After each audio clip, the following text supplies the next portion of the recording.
Okay, we're live now. Thank you.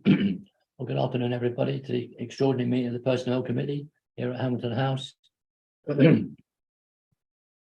are no fire alarm tests planned for today, and should the fire alarm sound, it will be for real. In the event of a fire, please follow the instructions that will be given and congregate at the fire assembly point, the grass verge in front of the Quick Fit building. The fire exits are to the main flight of stairs and the flight of stairs from the kitchen area. And reporting at meetings. In the interest of openness and transparency, councillors and members of the public are reminded that the law permits any person to film, record, photograph or use social media in order to report on the proceedings of a meeting of the council or its committees when they're open to the public. The town council will record this meeting. Filming and photography will only be permitted from the area designated. No flash photography or additional lighting should be used without prior consent. Anyone wishing to report on the meeting should notify the clerk or chair that it can be afforded reasonable facilities. People under the age of 18 or other members of the public not wishing to be filmed or photographed should notify the clerk or chair and should sit in the area designated for this purpose. Improper conduct or any disruptive behaviour could result in expulsion from the meeting. Would you also ensure that your mobile phones are changed to silent or switched off and adhere to the non-smoking policy for this building and the grounds of Hamilton House? So good afternoon again, everybody. Do we have any apologies? Yes, Councillor Barker with reasons provided, and Councillor Elise Youngman is due at 1:15. Okay, thank you. Wendy, Propose we approve. second, all in favour? Okay, yeah, thank you. Declarations of interest and dispensations. To receive declarations of disclosable, pecuniary, other registrable and non-registrable interest in the councils on items on the agenda, and to consider any written requests. I don't think we've had any written requests, Lauren, have we? No. No. Any other declarations? If not, we will press on. An opportunity for the public to make comments on any matters on the agenda and to consider any advance comments from the public.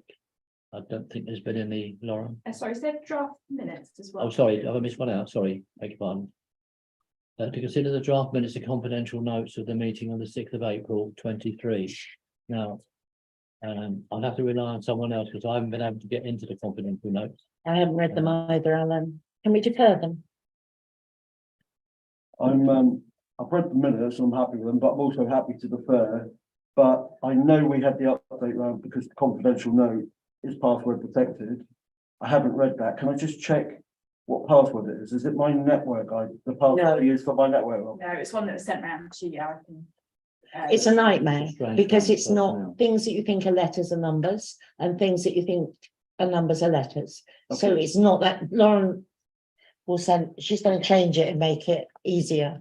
Okay, so it's already been sent. So Yeah. do you just want to tell me the date or are you going to resend it to me? So yeah, I can resend Is it. that I okay? will change it if there's been problems accessing. Yeah. Oh, I yes, can please, Lauren. I just- Yes. send it. I haven't had problem keying it in. I just don't know which password it is it's prompting me for. Right, that's that's all. fine. Yeah, I can. Okay. I'll circulate that to all members. Oh, thanks, Lauren. I've tried both passwords you sent. I still can't get in.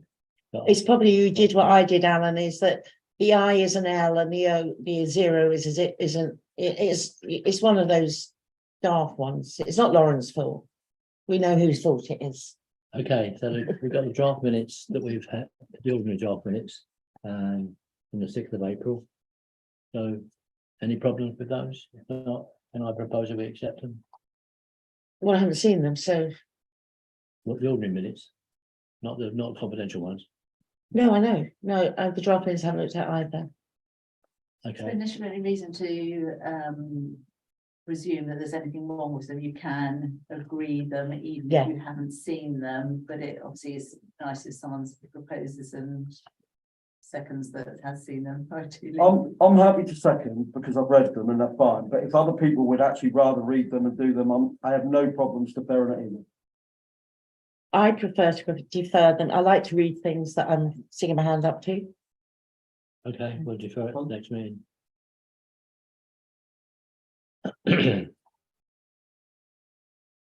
Okay, no, with the public forum. Do we have any? So no one's in attendance on the webinar, and we've not had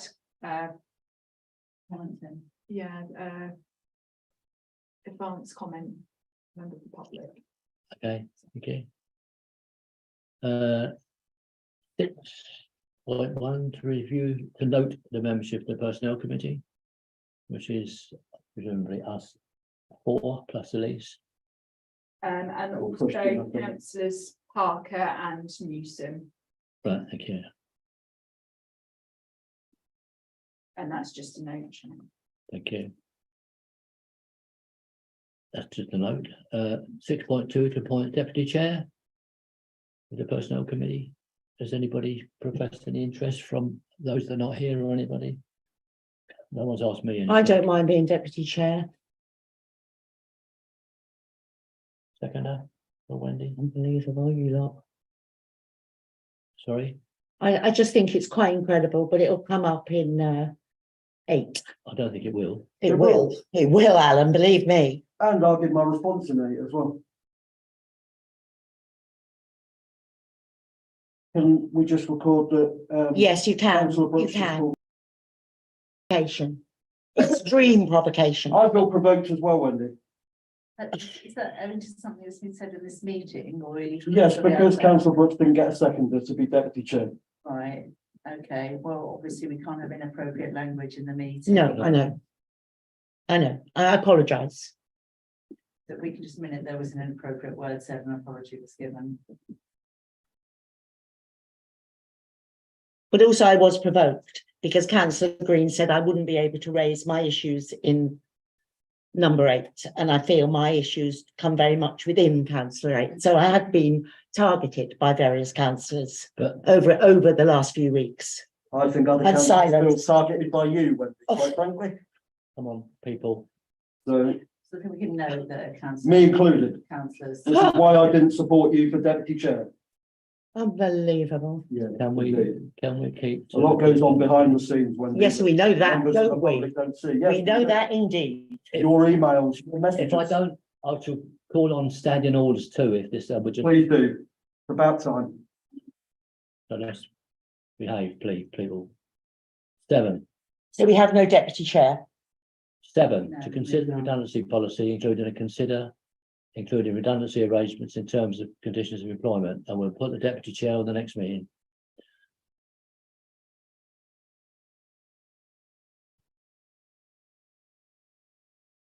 Excuse me, Chair. Yep, sorry. Redundancy policy, were we not talking, so basically the background to this is we had a policy that just said, like a blanket thing, that the redundancy policy would be 2 times statutory. We have no idea where that came from. We don't appear to have a minute of any supporting decision. So we made it clear that we are not looking to take any entitlement away from any existing staff, but to actually have it on there open-ended for all and any future staff. It really should, you know, in my experience of working, redundancy terms have been agreed at the outset of each exercise. They're not an entitlement at the part of it, but we agreed that those staff who have joined while that's in the policy, we would seek to enshrine that entitlement in their individual terms and conditions. Yeah. So have we had any progress on that? I mean, I assume that needs to be discussed in confidential session, but has there been any progress on taking it forward on that basis? Shona, do I'm we know? just struggling to find the response from the HR provider, so Okay. I can't recall that there were any problems. But certainly if there are any problems with implementing, I would let you know. I will double check them. I'm not sure they've entirely responded. But I'll check. Sorry, I can't tell you on that. I don't know of any problems at this stage. And I can't see why there would be, and you certainly can differentiate existing and new staff. I know that. Okay, Okay, but I just feel, as per previous discussions, it needs to come out of the policy as a blanket entitlement. But we need to find some way to ring fence it for existing staff. So are you yes, because it was going to go into the contracts Yes. of existing staff. So are you intending this goes back to standing orders? Can I check? For the policy, Yeah, yes, but for obviously terms and conditions for existing staff, that would be perfect, and then full council, wouldn't it? it's been a decision already to do that, isn't it? But has it been done? That's what I'm saying, or is there any It's- problem no. preventing it? No, I don't believe there are any problems preventing it at all. So the next stage you would get would be the policy going in an amended form to correct standing orders, wouldn't you, when it goes in a general review? I'll Yes. make sure you get an update on where we are with progressing it and talk to the HR provider. Okay, so it needs to go on the standing orders backlog, but if we have a Yeah. protracted period of standing orders not to meet, then that should just go to F and G. FNG direct, yes. Okay. Okay, yeah. Welcome. Elise, all right. Number 9, to review. Excuse me, sorry, number 8. 8, to consider the implementation of the town council's wellbeing policies. 20. We have a wellbeing policy. And I've read it several times. And I think there's things that maybe councillors need to be aware of, which is the process to go through when they feel that they need some assistance because of stress being caused at the town council. I mean, I found out how to do it, but it wasn't immediately obvious. But I would like to highlight that the councillors themselves offer very little. The mayor, I've contacted the mayor and the chair of personnel about how I was feeling and what I was going through, and neither of them got back to me. Neither of them. So basically, the wellbeing policy, I think councillors need to know that it's to contact the clerk, and that's the process to go through, and not to go via the mayor or the chair of personnel, because it seems that it's not within their brief or remit if they don't answer an email, not even to say, I've got it. Andy? Yeah, well, I've also read the wellbeing policy and I've also raised a request for support under the wellbeing policy. So, and I've also given my observations on acknowledgement and handling, which I won't repeat here. But there are two things that depending on the nature of the request for help, the council will be limited on what it can do because it has absolutely no jurisdiction to consider or investigate or adjudicate on any matter that's captured by the code of conduct. Our hands are tied there. So if any of us feel that another councillor is responsible for treatment of us that's captured by the code of conduct, then they have to submit a code of conduct complaint.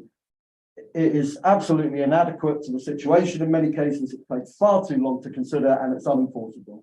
But nevertheless, that is the current situation that we are bound by. But I do believe that the town council should be doing more with its systems and its meetings so that councillors feel they can operate in a safe environment. That is my personal feeling.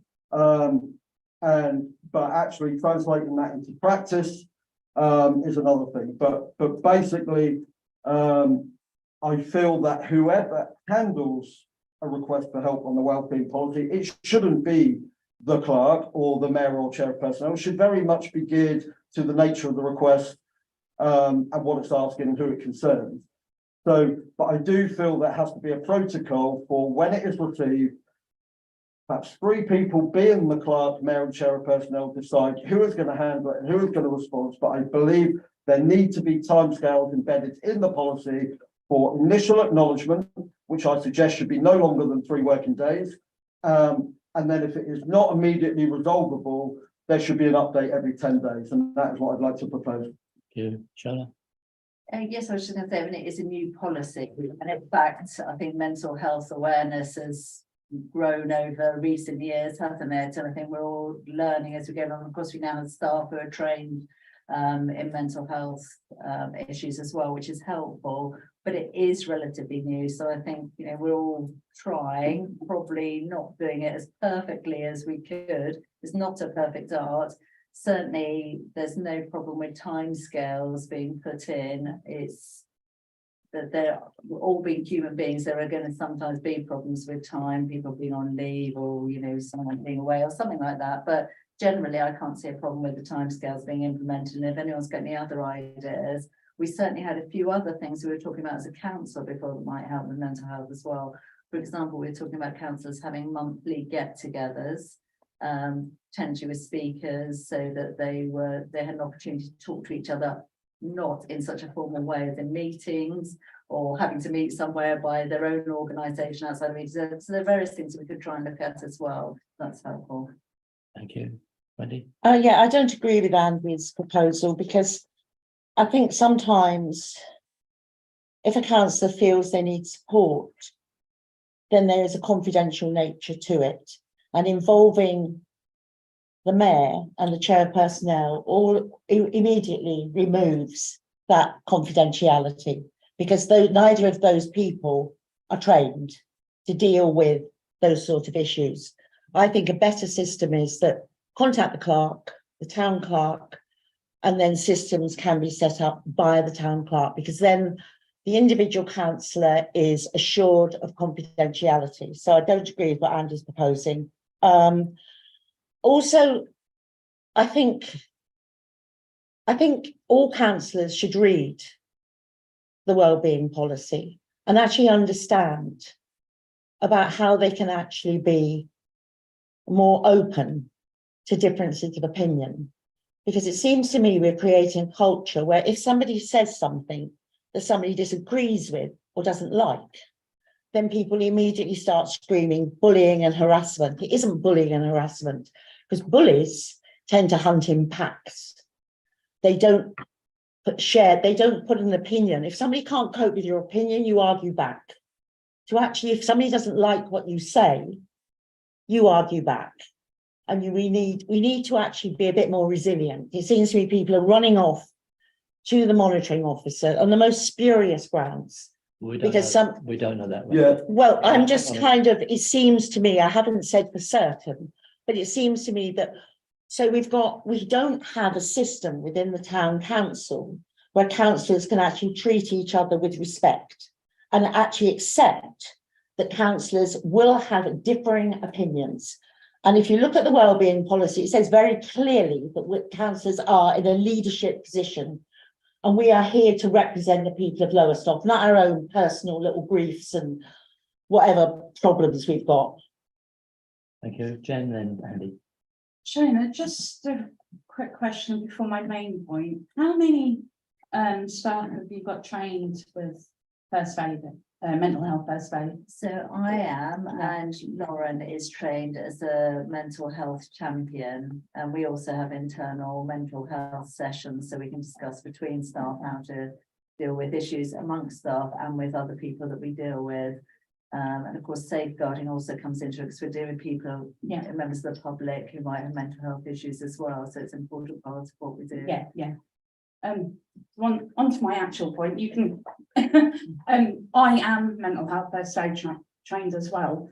And mental health it's not a case of, you get called a nasty name and you're immediately a bully. It's got to be a pattern of consistent behaviour to be classed as that. But mental health affects people in so many different ways. Especially if you've got long-standing mental health issues anyway, coupled with new arising issues, it can affect you completely different. One person might be okay and be resilient enough, another person will crumble. It's just how you handle it. Thanks, Jen. Andy. yeah, and I think we also need to differentiate, because not everything that's happened is about a difference of opinion. Sometimes it's the way somebody is spoken to or about, on email or social media or messenger. Emails come through late at night or early in the morning, even after they've been asked to stop. And so this isn't about differences of opinion. And sometimes it is in the eye of the beholder as to whether they feel bullied or harassed or not. But the fact is, if somebody does feel bullied or harassed, it is captured by the code of conduct, and that is a code of conduct matter, even though the system is utterly inadequate to deal with the situation. We are bound by it as things stand. I agree with the point of confidentiality, and actually I did not say that all wellbeing requests should be handled by the clerk, the mayor and the chair of personnel. I said perhaps they should go to the three of them and then a decision is made on who has handled it. But I totally get the point about confidentiality, because I raised my own situation in confidence. which is why I'm not going to discuss it here in present. And also that is only to get an acknowledgement to get it to dealt with. So if I needed to speak to somebody off about that, it wouldn't actually be a member of the town council at all. But the town council might be the referral point. So I did not actually say that those three people should handle it. What I actually said explicitly was that the person who would need to handle it might need to be different depending on the nature of the request. But absolutely, yes, there should be provision for dealing with confidentiality and for respecting confidentiality, absolutely.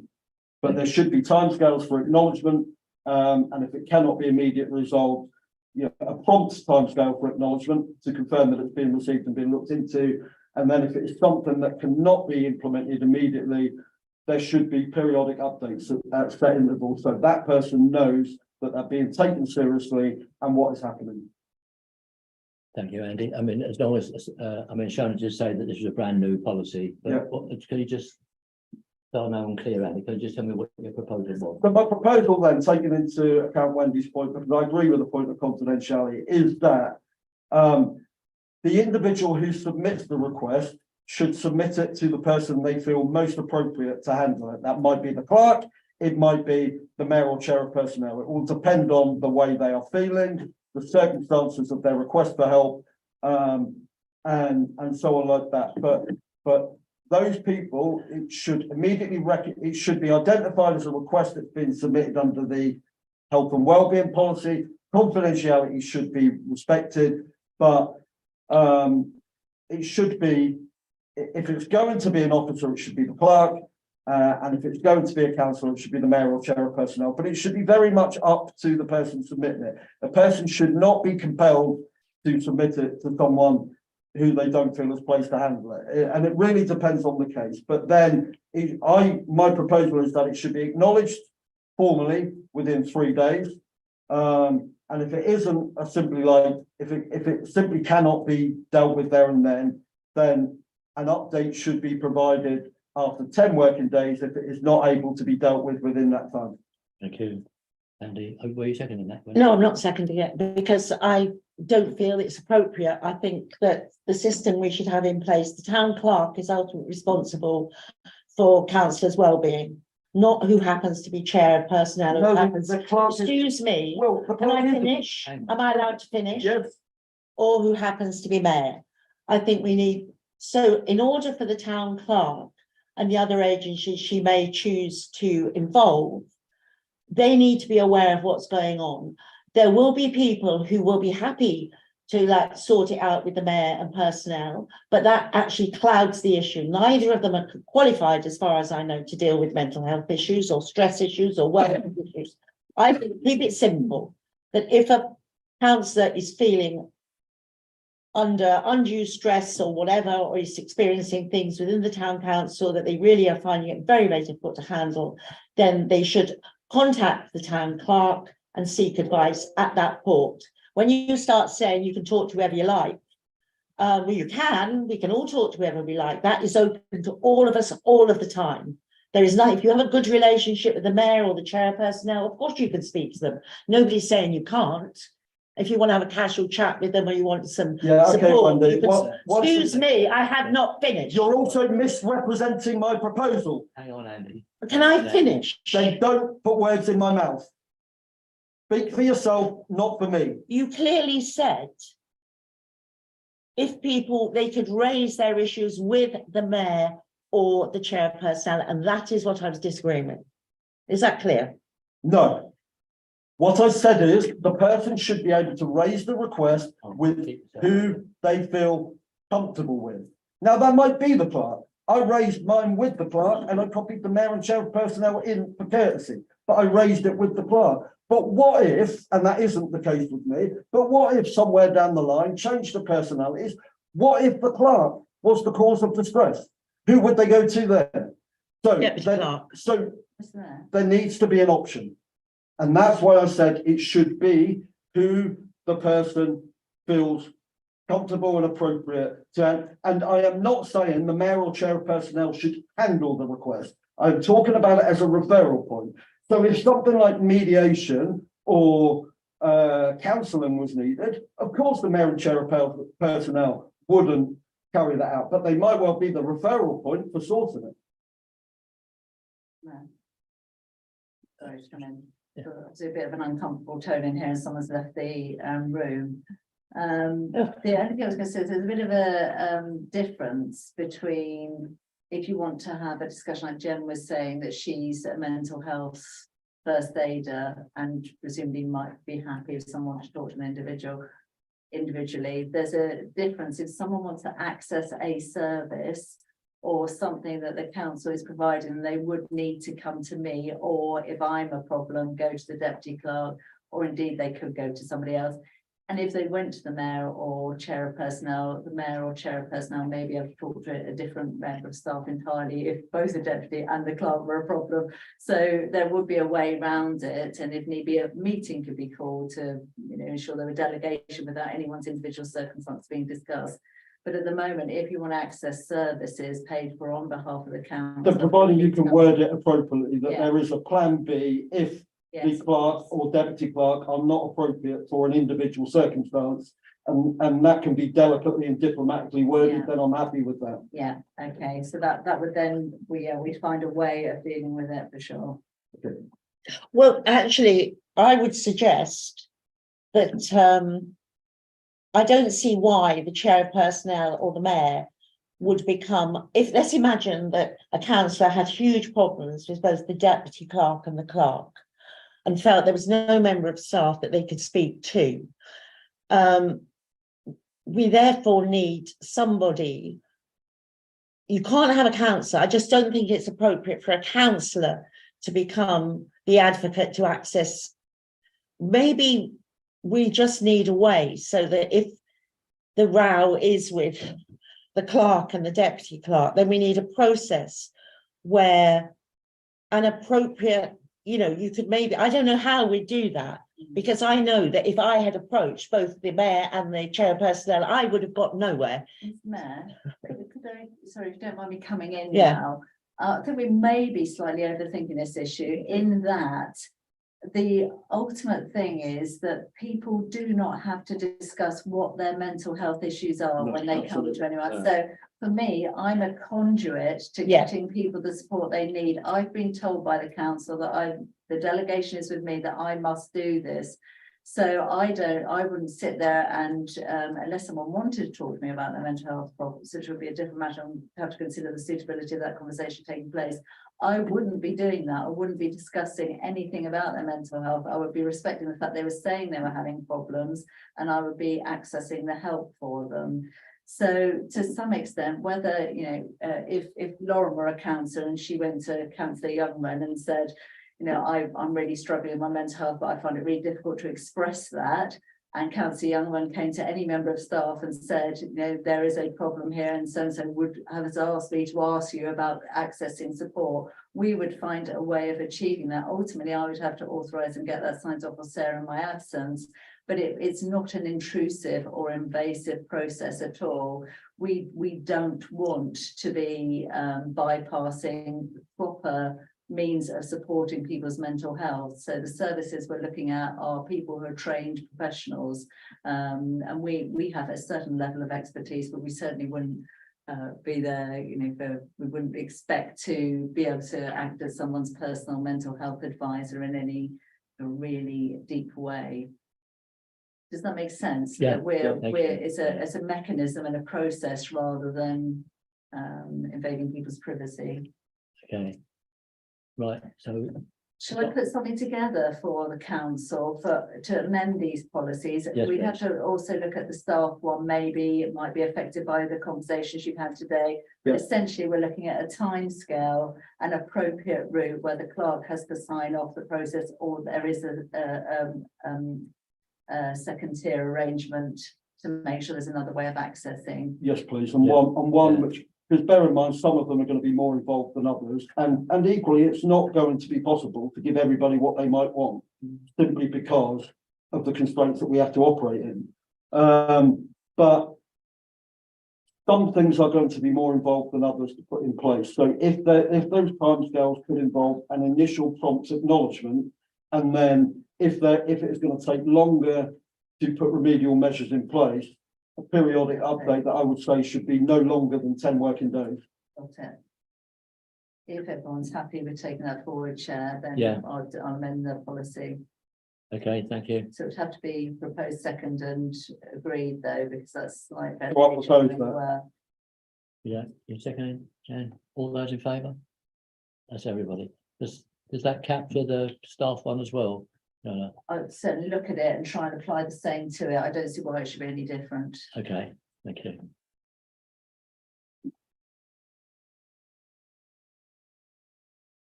Okay, number 9, to review the appraisal guidance. Wendy, And I just wanted to know, because I know we did say that the people who were involved in the appraisal, they would have appropriate training before they did the appraisal of staff, and if that has actually happened, I believe it's yourself, Alan and Sonia, who will be doing the appraisals. Have you been trained recently in the appraisal process? to answer your question, not recently. No, I think we did say that it had to happen 6 months, I think. recently. You know, it's something that is priority. I think it had to happen within 6 months of the AGM. It had to happen before the clerk's appraisal is due. Yes, Yeah, I mean, Which I think Yeah. is what, month 7? I have, November. I mean, I have had appraisals guidance, but it was quite a long time ago. Yeah, Yeah. no, I think But there it was needs to be very training. clear that it has to be up-to-date training. Because we will have people saying, oh, I did it, you know, a few years ago, but actually we made it very clear that the appraisal training had to be current. So, like, And that was for clerk and chair of personnel. with that And the was prior deputy. Experience. the deputy chair and Respected the deputy chair of personnel. So can I propose that the staff source some appropriate training for chair and deputy chair and person? It's already been agreed. Well, it hasn't happened though. No, because So, it has to happen within 6 months of the start of the year, so we're within that period. well, as it hasn't happened, I'm just highlighting Right, its urgency, then it's if I'm highlighted. allowed to. but it's to our staff to source that training Yes, before the first appraisal is due. yes, Right. So it which doesn't was my need to- point. Well, it's it, but it doesn't need to be re-proposed. It's already been agreed by full council. Okay, well, we'll move on because that will happen. 10, to consider a request from the Assets Inclusion Development Committee to consider the provision of park wardens. Wendy, I'm not sure this was actually agreed. It's it's an idea to explore rather than it being it's an exploration. Is it something that we can realistically do? Because in the old day, of course, a park warden would usually have had a house or something in or very close to the park. Do we have the finances to have park wardens for all our sites? So it's a big issue. You know, it'd be a big commitment. so this was a request, so was it a policy? No, it wasn't I'm sure it wasn't a request. Right, could I just jump in there? No, it hasn't been agreed. No. It was put to personnel to consider it, and it does say to consider on the agenda. So, by definition, it hasn't been agreed. All those things are valid points. There was no suggestion that we have a park warden on every site. It was park wardens. It didn't say one per site. And it didn't say living on the site either. And to be honest, it probably is not something that we can consider at the moment because it was considered in the context of a possible visible deterrent to antisocial behaviour. And the specific issue that gave rise to that has escalated, and it's more of a security issue now anyway, rather than just preventing something before it happens, and the police are actively involved. So I think there are circumstances where one of our councillors who stood down in May had mentioned it, where it may going forward as part of a wider strategy be an alternative to CCTV. CCTV has its uses, but it is not one size fits all deterrent, and without enforcement to back it up, it isn't a deterrent at all. The deterrent is in how it's used. There was a feeling that in open spaces, and particularly park wardens, might actually be more of a deterrent than CCTV, but that is going to come down to opinion and perception. No one's going to agree on that, not within the council and not publicly.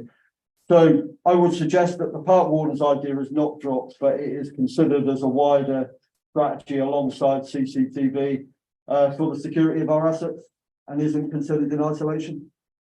Okay, Wendy? Well, in a way, we're kind of maybe doing it differently, and maybe within the staff, they could consider, if possible, some of them could maybe take different particular responsibility for different parks. So in a way, act as a kind of hybrid type park warden. So what you would say, like, some of them could be more responsible for parks in the south, and some of them maybe more not that they are exclusive to those, but they take a particular interest in those parks. But also, of course, we're trying to beef up our connection with the local police and use them to patrol and do things. And we're also looking at getting some CCTV in some of the parks, where there is levels of vandalism. So it's there's a combination of things that we are doing. So are we taking this forward or? Yeah. Or dropping. I would suggest that it's not considered in isolation, but we don't drop it or approve it at the moment. I think it needs to be taken forward in conjunction with consideration of CCTV as the security of our assets. We are going to need a policy decision on CCTV sooner or later. That is why in the last community safety meeting, I asked for us to raise the issue of CCTV because there has been a political change at East Suffolk Council to understand whether their attitude towards a CCTV system that we might be able and willing to buy into was an option, because the reason we had deferred previously was in consideration of CCTV alternatives, i.e. buying into someone else's package or doing our own thing. We needed to know what the alternatives were. And, first of all, for the best part of 2 years, we were being told we had to wait till the broadband infrastructure had been installed, because East Suffolk Council were intended to run its next generation CCTV off that infrastructure. Now, I think it was in March, we're being told it would be at least a year before they can make a decision, but March was still the last administration. So that was the proposal in community safety, to find out whether the new administration is of similar mind or whether they have different ideas about this issue that might bring a decision forward. So that's why I asked that we get a feel for them on what their strategic approach and priority is going to be, to understand whether that is still an option for us to consider working with them or whether we need to go our own way. Thank you. Are we all okay with that? Mm. Do we need a proposal for that, Shona, do we? No, that's fine, that's. Okay, no, thank you. that- Okay, thank you. To consider signing up to be disability confident. Wendy, yeah? Yeah, I think we've seen this before, and it arrived at that way before as well. You have to turn your laptop over, and it's very good. I thought we'd agreed to take this further. I can't remember. Did we? Sorry, I think there was an agreement to try and explore tier one of it. There was 3 tiers or something, and we were sort of cautiously Yeah. confident we could go. From the last meeting, it was deferred for the new council to consider, so there hadn't been a specific decision on that. I think the personnel committee at its last meeting before the election was broadly in favour of the principle of it, but there was no specific recommendation. I haven't actually read it in full, so Well, I propose we explore kind of being part of it, because it's a very, very good document from my memory. Do you want us to put a proposal to you about how we could implement yes, at please. least the first tier of it? Yes, please. Yeah, And if possible more? yeah. Andy? Yes, but please, can we also bear in mind in doing that, can we consider hidden disabilities and mental health disabilities as well as visible physical disabilities? I haven't read it, so is it just physical on that, Andy?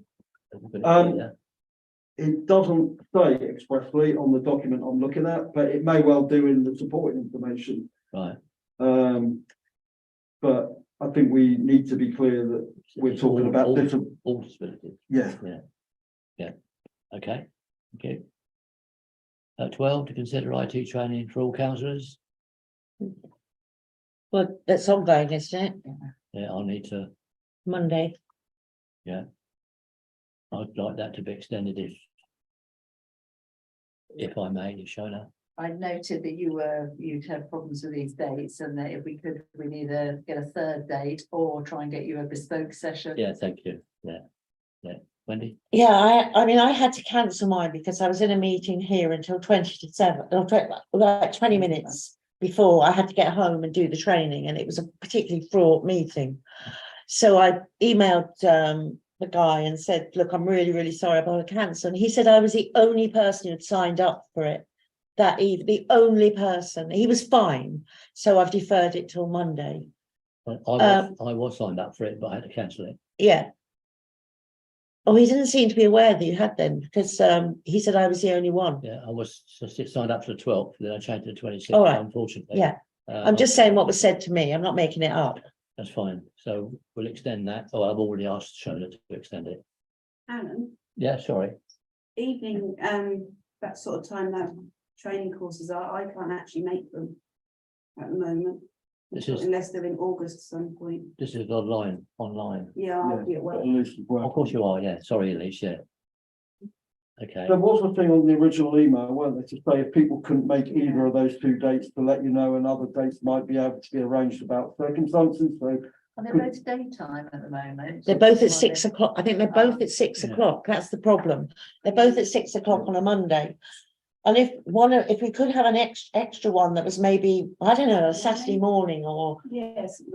a time that maybe people who are working and have got other commitments might actually be able to make it. But it's very restricted. It's 6 o'clock on a Monday, both dates, which obviously doesn't suit a lot of people. Right, okay, I'm writing to them now to Yeah. request okay, thank you. Okay, 14. Sorry, I missed one. 13, to receive an update from the clerk on staffing issues. Some aspects may be confidential, well, they are confidential. Is there something that the clerk need to share? To understand plan, oh, that's confidential as well. Yeah, and then next one, All confidential, right? Date of next meeting's 3rd of August. We got Oh, 16. sorry, Shona. 16 Ringo. Beg your pardon? Oh, sorry, you're saying that's confidential too. Sorry, I do apologise. Yeah. Yeah, well, it's not actually confidential. I mean,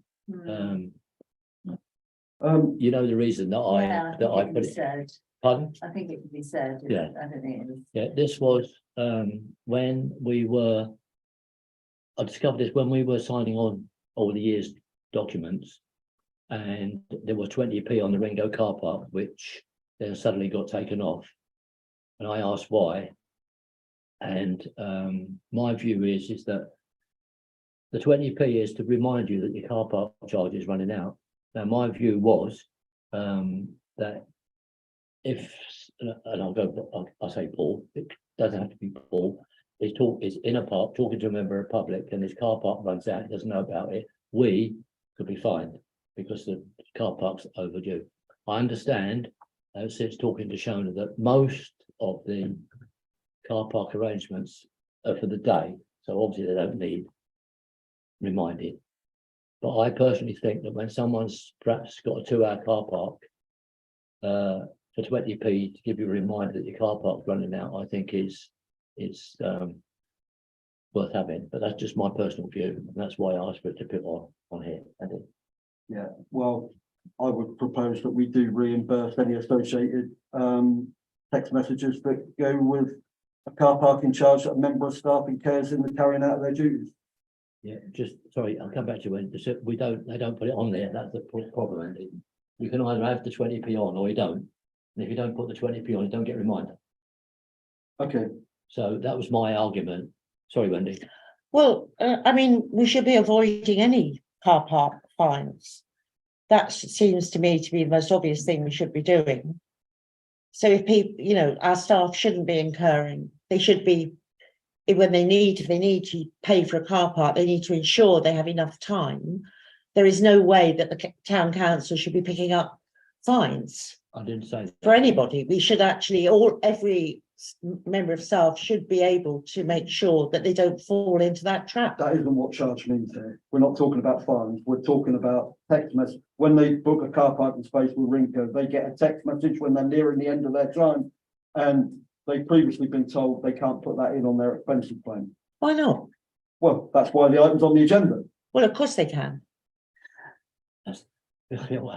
Shona. Sorry, Councillor Pearce had his hand up before, which So I think it should be left to staff discretion as to whether they have the text message. It probably very much depends on the nature of the business. If they're just going to do a site visit and a physical inspection of an asset, they know roughly how long they're going to be there. If they're going to attend a meeting of indeterminate length, they might run out of time and need a reminder so they can come out. So I would say, leave it to the staff discretion as to whether they have this text reminder, but if they do, they can submit it with their expenses claim and it should be reimbursable. And that's what I propose. I think, Shona, so there is a delegation for car parking within the budget, and I think it probably does come within that the discretion applied. I think the problem has come, the fact that I told people to take off the reminders where they're parking when they're not going to run out of parking because it covers them through to the end of the time anyway. The difficulty is Ringo automatically put this text reminder 20p thing on it, and staff weren't aware that you just untick it and you didn't get charged 20 pence. So the council kept being, I know it's not much money, but we're careful about everything. The council kept being charged these blinking 20p's for reminders that we didn't need. Okay. So that's fair if you're happy comment. that I continue to exercise the discretion and say to people that if the circumstances are different and they might overrun the time, you know, if they've planned as well as they can, but something happens and they think a reminder will be useful because they're out on a job somewhere, then that's perfectly acceptable. And Yeah. it's good that we've got on record that you're happy with that exercise of delegation in that way. So I propose on that basis then. Yeah, I'll second that. Any other comments? All those in favour? That's everybody. Thank you. Thanks for that. Day of next meeting is 3rd of August at 2 o'clock. Is that all prefer 1 o'clock? Everybody, what's preferred? Then we just, So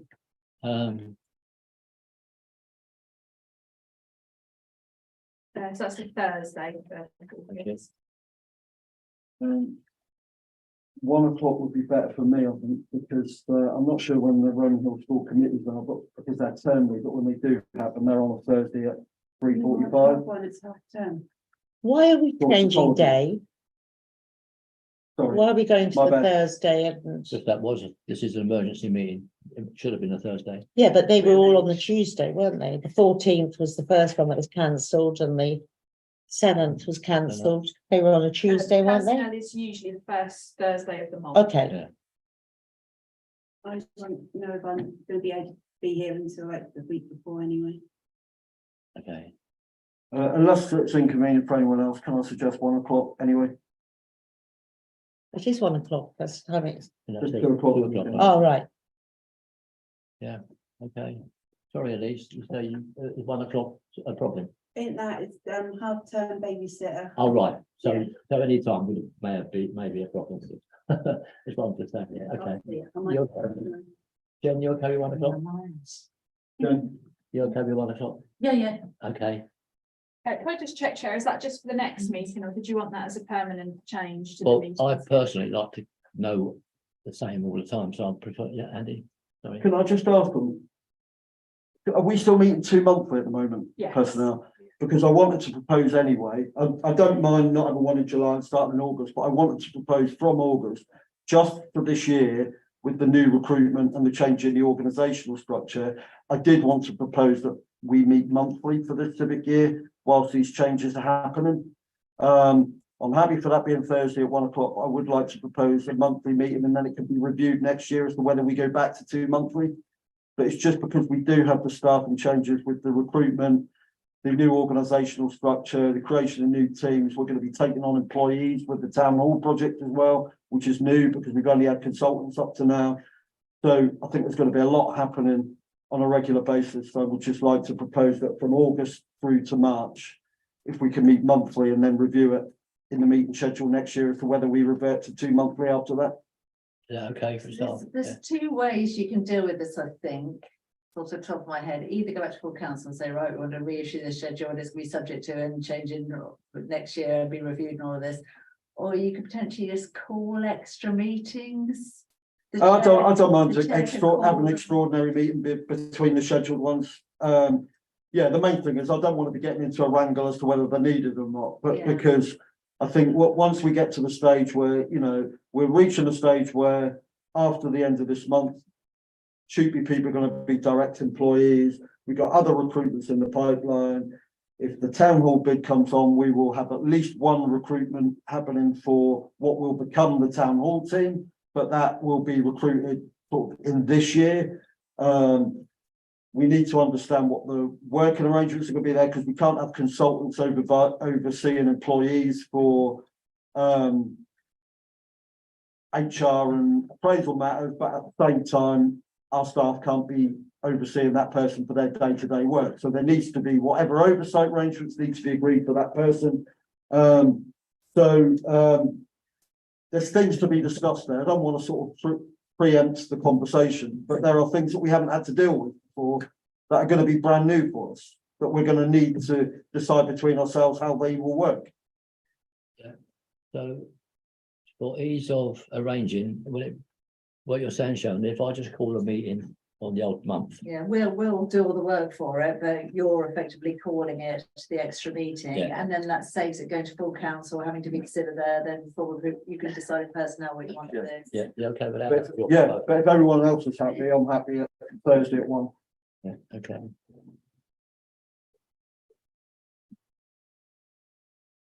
Right. You just So did- is that a proposal and agreement? Have we had a proposal? similar? Oh, I'll second it. All those in favour of that? Everybody, thank you. Right. Good afternoon, Madam Mayor. You're just in time to go into confidential. Sorry, yeah, I've been, just come back from. Okay, items for next agenda? If there ain't any, sorry, that we haven't already discussed. If not, get them to Lauren by week before. Yes, please. To resolve under the Public Bodies Emissions Meetings Act 1960, the public be excluded from the meeting on the grounds that publicity will be prejudicial to public interest by reason of the confidential nature of the business to be transacted, namely any legal issues or employment matters relating to items on this agenda, including 19.1, any employment matters related to this agenda. Can I have a proposal to go into confidential? Andy, seconder. Jen, all those in favour? That's everybody, thank you.